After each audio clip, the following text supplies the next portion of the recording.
ঠিক মাঝখানে আটকা পড়েছে পুলিশ।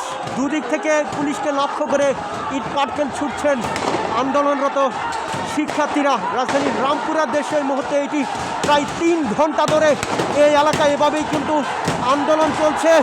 দুদিক থেকেই কিন্তু পুলিশের উপর ইট পাটকেল নিক্ষেপ করা হচ্ছে। আমরা অন্যদিকে দেখছি যে পুলিশ এতক্ষণ পর্যন্ত সামনের দিকে এগিয়ে গেলে এখন কিন্তু পুলিশ পেছনের দিকে এগিয়ে ফিরে যাচ্ছে এবং পুলিশের উপর কিন্তু আন্দোলনকারীরা ইট পাটকেল নিক্ষেপ করছে। আমরা দেখি যে পুলিশ এতক্ষণ পর্যন্ত sound grenade, tear shell, rubber bullet কিন্তু নিক্ষেপ করছে এবং পুলিশের কিন্তু একটা সাজোয়া যান কিন্তু রয়েছে এখানে।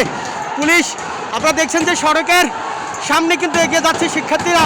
এতক্ষণ পর্যন্ত এই যে টিয়ার শেল নিক্ষেপ করেছে, দেখুন অর্থাৎ টিয়ার শেল কিন্তু শিক্ষার্থীরা আবার পিছিয়ে উঠতে শুরু করেছে এবং সাউন্ড গ্রেনেড কিন্তু একের পর এক কিন্তু চলছে। আমরা দেখছি এই এলাকায় প্রায় 3 থেকে 4 ঘন্টা ধরে পুলিশের সাথে শিক্ষার্থীদের এভাবে আন্দোলন চলছে। পুলিশকে কিন্তু ভেতরে সড়কে ঢুকিয়ে ফেলেছে। দুদিক থেকে আন্দোলনকারীরা পুলিশকে ঘিরে ধরেছে এবং এই ঘিরে ধরার ফলে কিন্তু পুলিশ কিন্তু ভেতরের দিকে কিন্তু ঢুকে গেছে। এই জায়গায় বাংলাদেশ টেলিভিশনের সামনে দীর্ঘ 3 থেকে 4 ঘন্টা ধরে কিন্তু আন্দোলন চলছে এবং পুলিশ কিন্তু সড়কে শিক্ষার্থীদের উপর সাউন্ড গ্রেনেড, টিয়ার শেল কিন্তু নিক্ষেপ করছিল। আমরা দেখে আসছিলাম সেইটি এখন এই মুহূর্তে দেখেছি।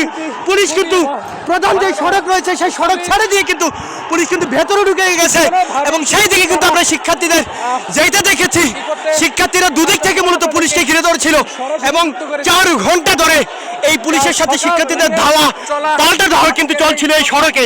আমরা সেটি কিন্তু দেখেছি এবং পুলিশ একের পর এক টিয়ার গ্যাস নিক্ষেপ করে কিন্তু শিক্ষার্থীদের প্রতিহত করার চেষ্টা করছে। শেষ পর্যন্ত সেইটি কিন্তু ভেস্তে যায়।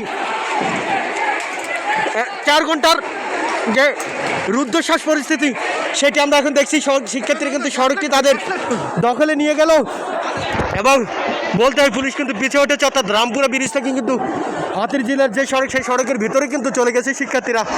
এই মুহূর্তে পুলিশ যেদিকে গেছে শিক্ষার্থীরা কিন্তু সেদিকে গেছে।